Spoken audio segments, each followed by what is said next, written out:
My name's 𝐀𝐫𝐨𝐿, and this is what I love about my city. Today, I'm meeting with Andrew Fleet, co-founder and executive director of Growing Chefs Ontario, and an absolute champion for food literacy here in London. Let's go say hello.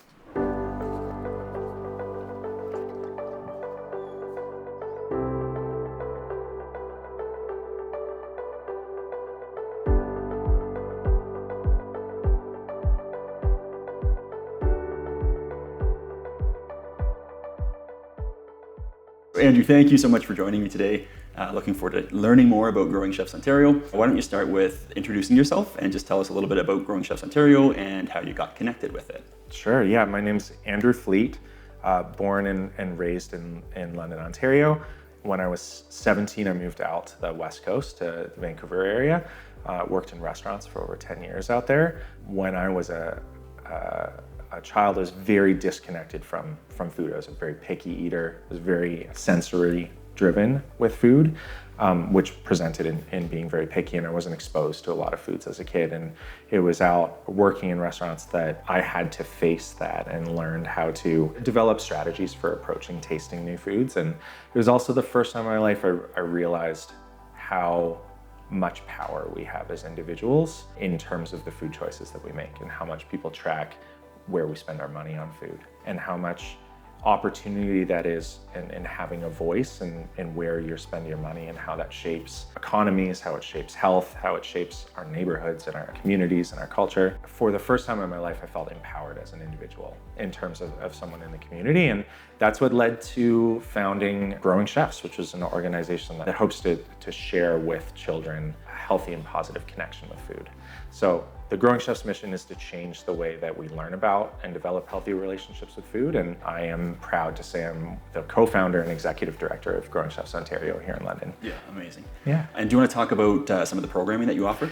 Yeah, so we run food education programs for children as young as 3 and 4 years old and all the way up to post-secondary. We run adult programming as well for revenue generation, but our education portfolio is for children. We run programs in schools, so we have teams that go into classrooms and deliver cooking experiences right at children's desks. We don't teach about health and nutrition.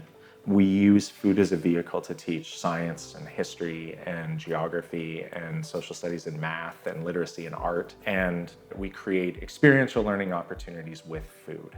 So we might make a stir fry, and in the younger grades, it's a lesson in fractions and ratios and measuring out ingredients.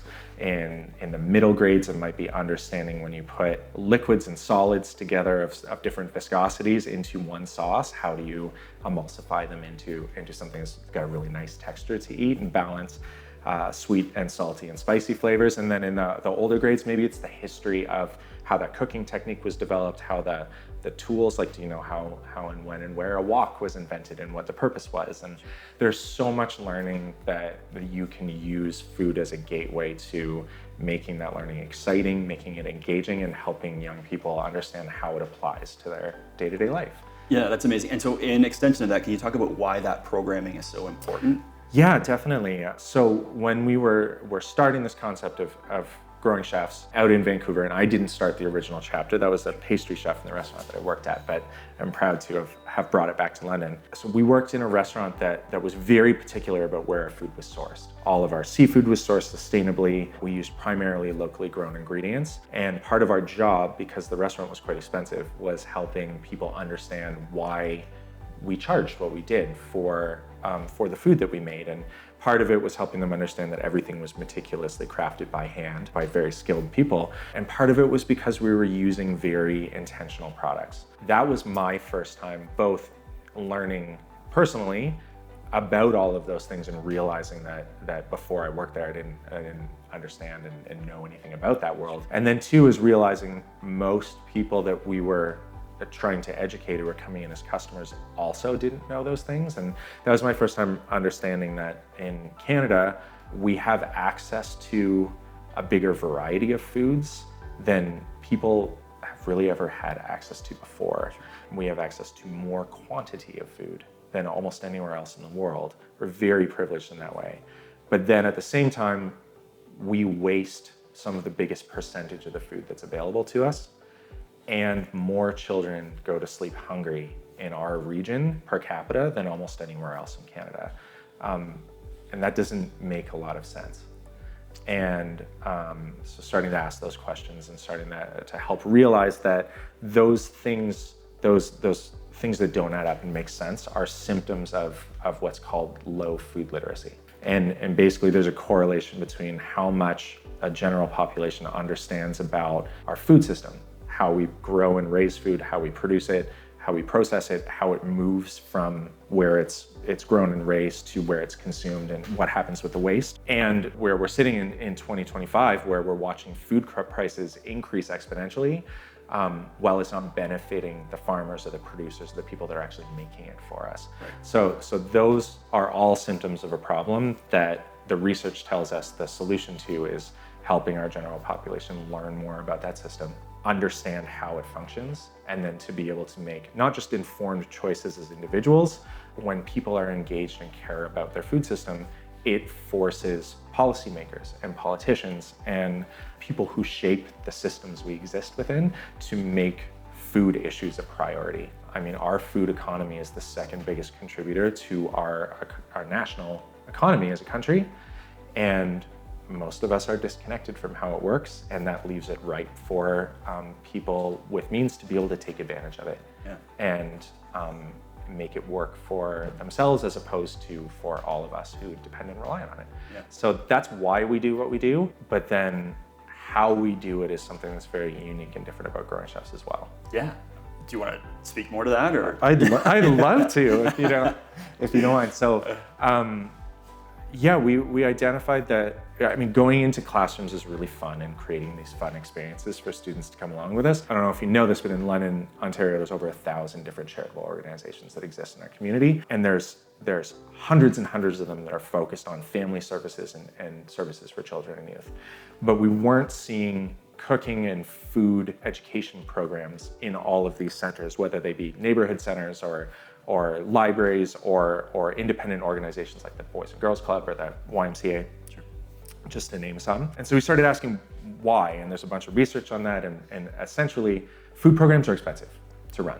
And there's been an understanding and just an acceptance for a very long time that food is something that should be taught in the home. You know, you would start working with your parents in the garden, and then you'd graduate to being invited into the kitchen. And traditionally, it was, you know, the grandmothers and the mothers would teach the children at home to garden and then to cook. And it was actually a rite of passage when you got old enough that recipes would be passed down. And in so many cultures all over the world, there's this knowledge transfer process that happened in the home. We stopped that several generations ago in North America. And post-war time, there was this big movement of women in the workplace, which is fantastic. But it means it was less regular for someone to be in the home all the time. And you started seeing convenience foods popping up, and you started to see this culture exist around you can actually show that you're successful in life by having access to those convenience foods and being able to afford them. And we started seeing freezers pop up in the homes, and people could stock their freezers with pre-made foods, and it was you didn't have to teach your children to cook. And I'm not implying that's a negative thing, but here we are 50, 60 years later, and I am the second generation. My parents were the first generation of Canadians that weren't en masse taught to cook from scratch in the home. And then I never learned how to cook from my parents. And most of my peers who have kids struggle to teach their kids how to cook. And now it's less than 25% of Canadians will sit down at a table together as a family and eat a meal that's made from scratch in the home on any given day.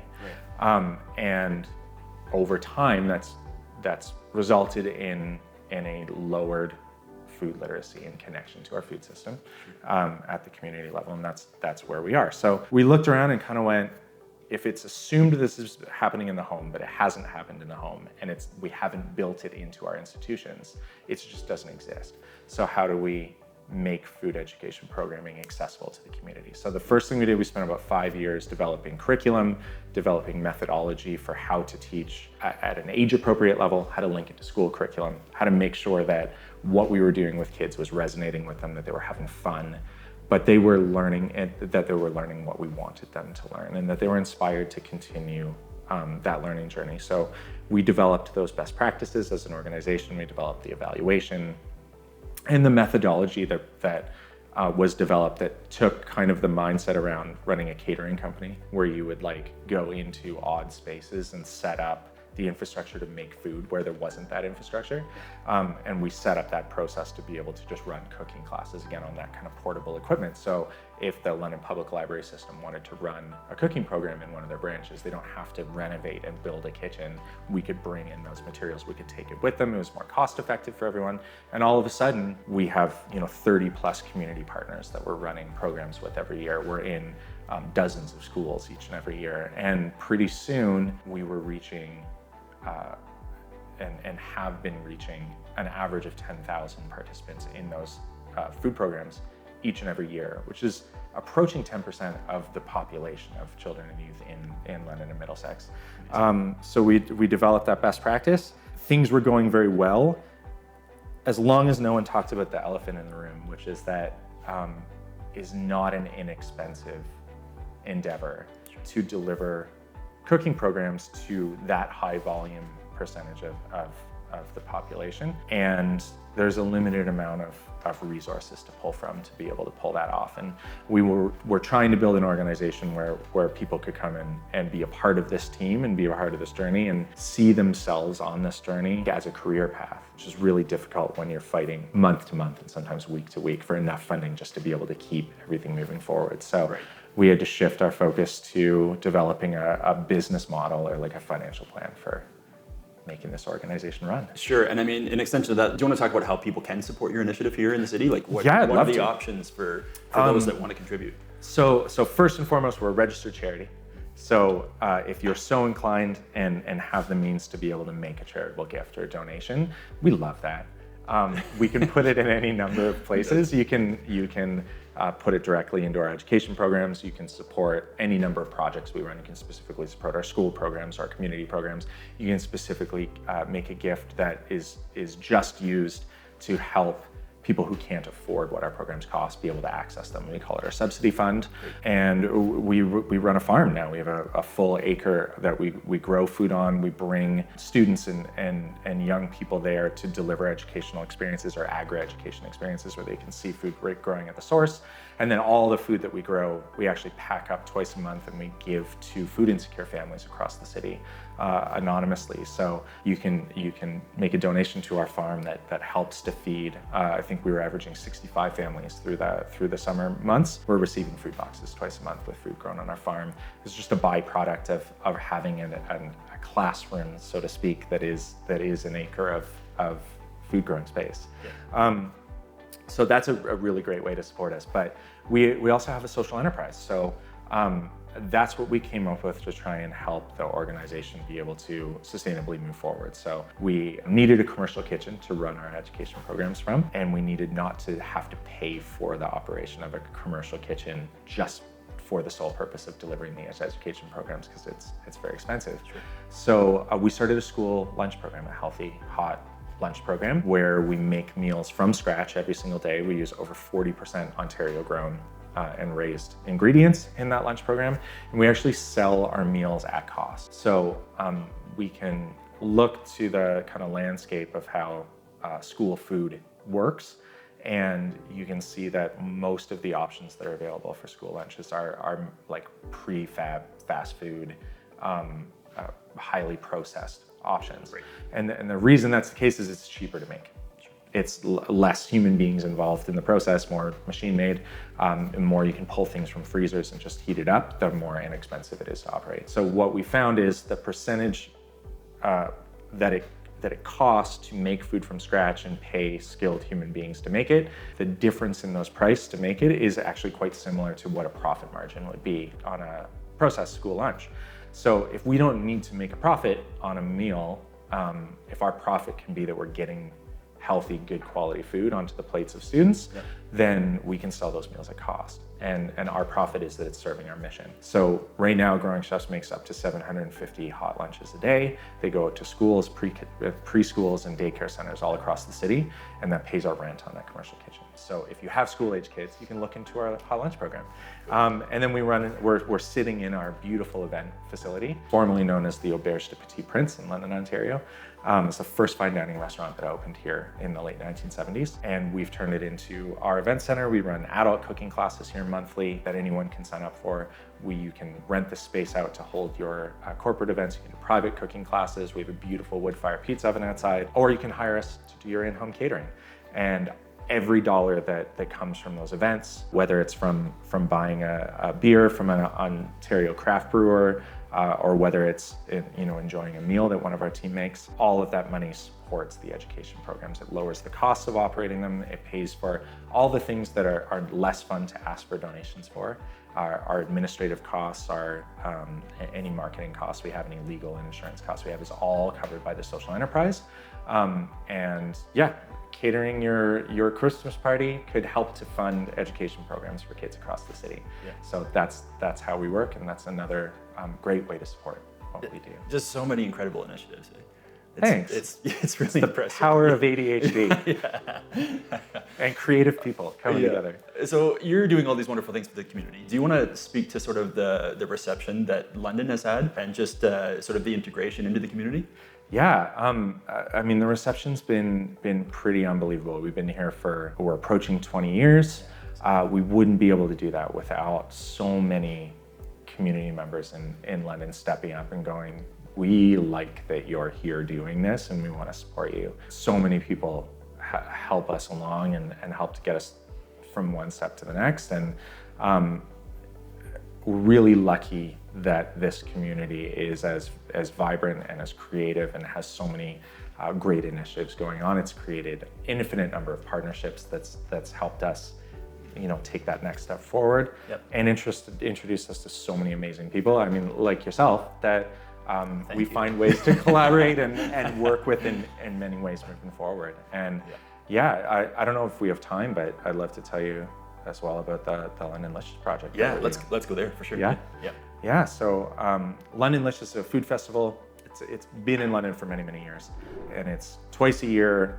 Participating restaurants from all over the city offer a special, usually it's a 3-course menu, but there's different ways different restaurants will do that. It's a special menu that just operates for a couple of weeks while the festival is running.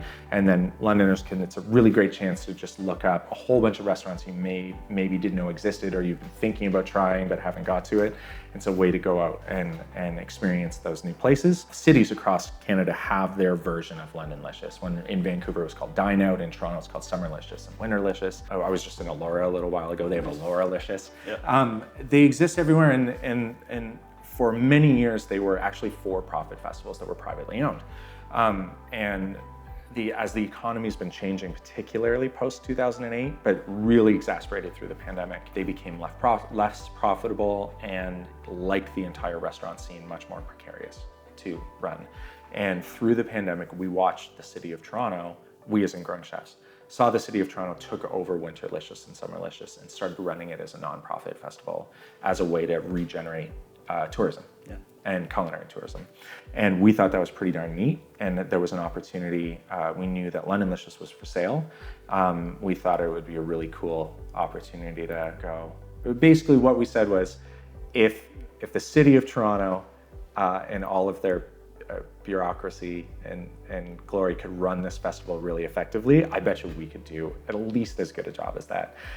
So we reached out to the person who was selling it, figured out what it would take to make a deal, and one of our amazing donors stepped up and bought the festival for us, and we took it over. It's helped cement our relationship with the food and beverage sector in London. 22 of us that work for Growing Chefs.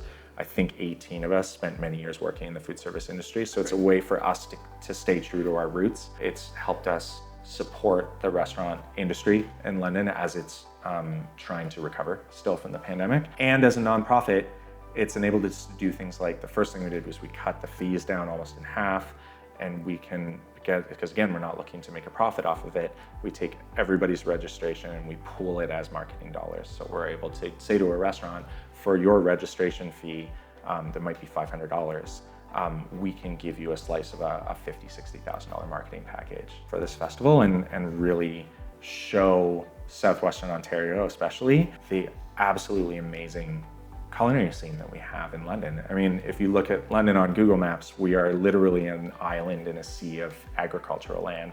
It's some of the best agricultural land in the world, and we have such amazing food producers here. And so our restaurants in turn reflect that uniqueness of our region. And this festival really captures what is unique and delicious in London, Ontario. And it's not just for Londoners, like people will come from the surrounding area to us to experience what we have here. And I'm a firm believer that the restaurants that exist in your community are such a fundamental part of your fingerprint as a community. It's what makes you unique. And it's, despite whatever your reason is to going somewhere new, what's the one thing you need once you get there is to figure out that, you have to sustain yourself while you're there, you need to eat. And anytime you go somewhere new, you have an opportunity to eat something that you've never experienced before.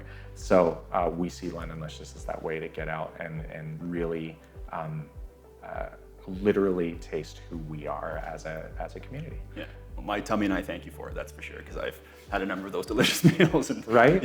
Yeah. We're really grateful that program exists here in the city. Cheers, yeah. I think just on the last note, the whole point of this whole initiative was to sort of talk about the City of London and what's really, really wonderful about what's happening here. And so on that note, what do you really love about the City of London? What do you love about calling this home? It's the people here. I've lived in places across Canada in my life, and everywhere I go, you meet people from London, and we're a little bit bigger than a small town, but we're not quite big enough to be a big city. We kind of exist in between, and it does create a bit of a unique ecosystem and personality as a community that's a little bit different than anywhere else I've ever been. London has given Growing Chefs as an organization an opportunity to grow in ways that I don't know if we would have had that opportunity anywhere else, and opportunities to collaborate with other organizations and other people in ways that I don't know if would exist anywhere else. And I'm so grateful for that. And I could not be more proud of the community that I live in to call London home for myself and my family, for this organization. And if there's one thing in my way, hopefully, to give back, is if we can be successful in changing how we approach this issue of food education, not just here in London, but across Ontario and eventually Canada, it'd be such an amazing piece to be able to say, look, this started here in London before anywhere else. So, yeah. I love that so much. Thank you. Cheers. Thank you. That was wonderful.